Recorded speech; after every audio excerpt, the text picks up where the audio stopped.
Hello and welcome. Today we're here to talk about an important change that's just around the corner for property transactions in Queensland. From the 1st of August 2025, a new mandatory seller disclosure regime will come into effect under the Property Law Act. This marks a significant shift in how disclosure is handled and will impact the way that contracts are prepared and managed moving forward. At the heart of the new requirements is a simple principle. Buyers need to receive clear, accurate, and complete information before they commit to a purchase. That means that sellers will need to provide two key things before a contract is signed. One, the new Form 2 seller disclosure statement, and two, all prescribed certificates relevant to the property. Through triSearch, you'll have access to a seller disclosure statement to help you stay compliant with the changes in legislation. The statement will be completely integrated to your matter and available for both triSearch and triConvey users. Alright, now we've introduced the new seller disclosure requirements. Let's walk through how you can manage this process in your sale matter using the triSearch integration within triConvey. To begin, open your matter and head to the triSearch tab up the top. Click on New Search, and this will launch the triSearch integration website.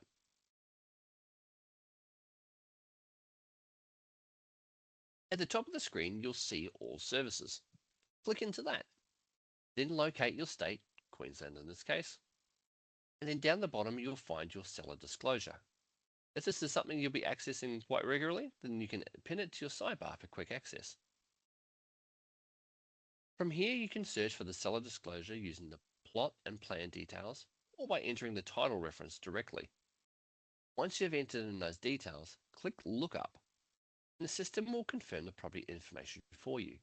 Go ahead and click Confirm.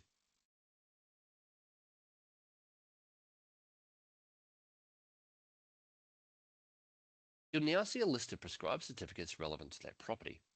These are aligned with what's required under the new disclosure regime.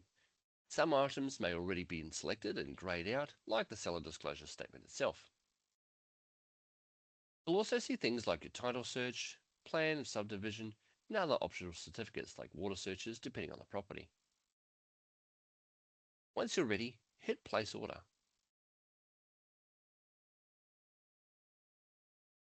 This will bring up the seller disclosure statement in the center of your screen.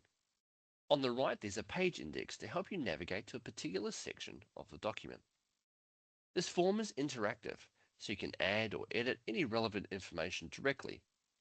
Tick boxes are available where required, and certain sections are editable right here in the interface.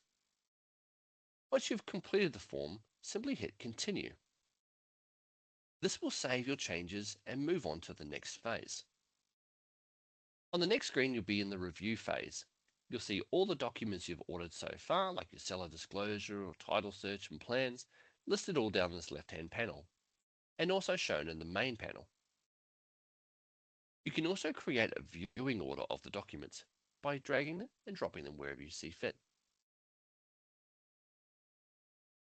When everything looks good, go ahead and click Compile down the bottom right-hand corner. You'll get a notification up the top right-hand side confirming that your compile contract has been saved back into your matter.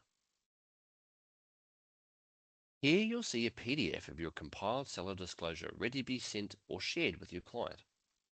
If anything changes and you need to update the disclosure later, it's easy to go back in. Click on triSearch. Use Search again to launch our browser window.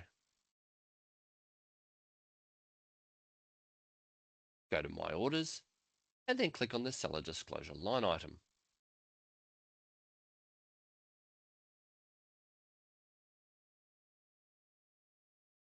This will take you back to the form where you can make any updates, order more certificates, or recompile the document.